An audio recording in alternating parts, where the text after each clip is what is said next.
tetapi kepada kita masing-masing telah dianugerahkan kasih karunia menurut ukuran pemberian Kristus. Itulah sebabnya kata Nas, tatkala ia naik ke tempat tinggi, ia membawa tawanan-tawanan. Ia memberikan pemberian-pemberian kepada manusia. Bukankah ia telah naik? Berarti bahwa ia juga telah turun ke bagian bumi yang paling bawah. Ia yang telah turun, ia juga yang telah naik jauh lebih tinggi daripada semua langit untuk memenuhkan segala sesuatu. Dan ialah yang memberikan baik rasul-rasul maupun nabi-nabi, baik pemberita-pemberita Injil maupun gembala-gembala dan pengajar-pengajar, untuk memperlengkapi orang-orang kudus bagi pekerjaan pelayanan, bagi pembangunan tubuh Kristus. Halo, Jemaat GKI Klasi Solo, berjumpa lagi dalam Bina Iman GKI Klasi Solo. Apa kabar semuanya? Siap menjalani hari di hari Senin ini tentu dengan semangat, dan kita percaya dalam pertolongan dan penyertaan Tuhan kita Yesus Kristus.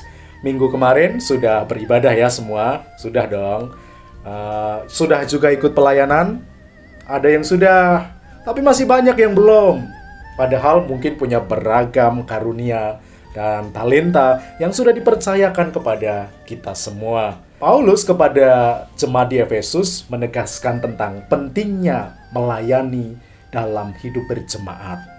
Efesus 4 yang menjadi bacaan kita pada saat ini menyatakan bahwa Paulus mendorong jemaat Kristus di kota Efesus untuk hidup bersatu. Nah, kalau hidupnya sudah bersatu dalam kasih dan persekutuan, dalam ibadah dan kesaksian, maka kemudian sebagai tubuh Kristus, sebagai gereja, sebagai jemaat, dengan semua karunia-karunia yang percayakan, yang telah diberikan Roh Kudus kepada setiap kita, kepada jemaat di kota Efesus, Paulus memberikan nasihat menyangkut bagaimana kita mesti mempergunakan setiap karunia itu. Saudara-saudara mungkin punya beragam karunia. Ada yang pintar main musik, tapi mungkin belum terlibat dalam pelayanan musik di gereja. Ada yang sangat menggemari multimedia, soal fotografi kah, soal videografi kah, soal editing dan lain sebagainya, tapi mungkin belum tergerak untuk melayani, ambil bagian dalam pelayanan multimedia yang akhir-akhir ini di masa pandemi ini sangat dibutuhkan oleh gereja. Kita mungkin punya talenta suara yang baik yang dikaruniakan Tuhan, bisa membaca notasi, tapi belum terlibat dalam pelayanan, entahkah itu sebagai PNJ atau sebagai singer dan apapun sebutannya, istilahnya di gereja saudara masing-masing. Kita yang mungkin punya karunia untuk mendengarkan, karunia untuk memperhatikan, juga bisa melayani Tuhan, misalnya sebagai usher, sebagai penyambut jemaat yang menyapa dengan senyuman yang hangat sekalipun tertutup masker, tapi kan matanya melihat antusiasme. Oh, ini aku disambut, aku diterima, aku dihargai. Kedatanganku itu membawa sukacita. Itu juga karunia. Maka kepada kita masing-masing yang dipercayai beragam talenta oleh Tuhan, jangan kemudian kita menyia-nyiakannya. Kita pakai itu untuk hormat dan kemuliaan nama Tuhan. Kalau kita berjemaat, biarkanlah karunia-karunia yang kita miliki itu kita percayakan untuk dikembangkan, untuk bermanfaat, untuk pelayanan kepada Tuhan. Entahkah itu dalam ibadah minggu, entahkah itu dalam kehidupan bergereja yang lain, misalnya karunia kita adalah memimpin, maka kita bisa juga menjadi penatua. Saya beberapa kali berjumpa dengan jemaat-jemaat di GKI Klasi Solo, rada ada situasi yang kayaknya kok kalau jadi penatua itu agak berat Pak, gitu ya. Penatuanya sekarang berapa Pak?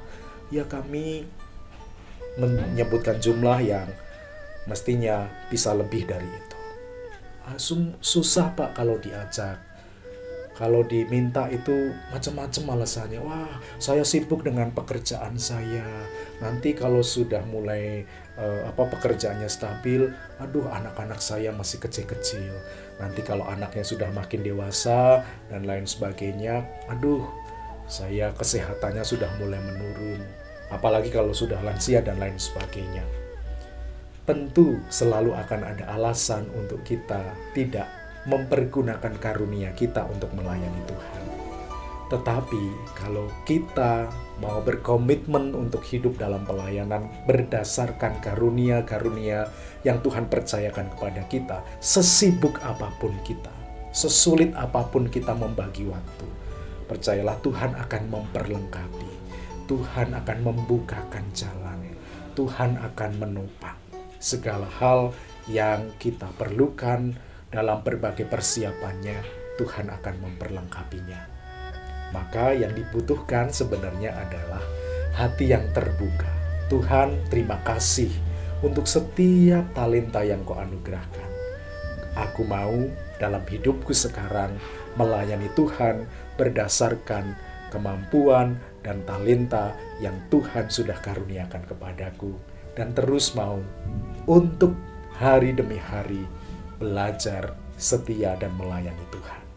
Kiranya sabda Tuhan yang disampaikan oleh Paulus kepada jemaat di Efesus ini menginspirasi kita, supaya dengan beragam karunia yang kita miliki, kita terpanggil untuk ambil bagian dalam pelayanan. Ladang sudah menguning, penuai ayo datang. Tuhan memberkati kita. Amin.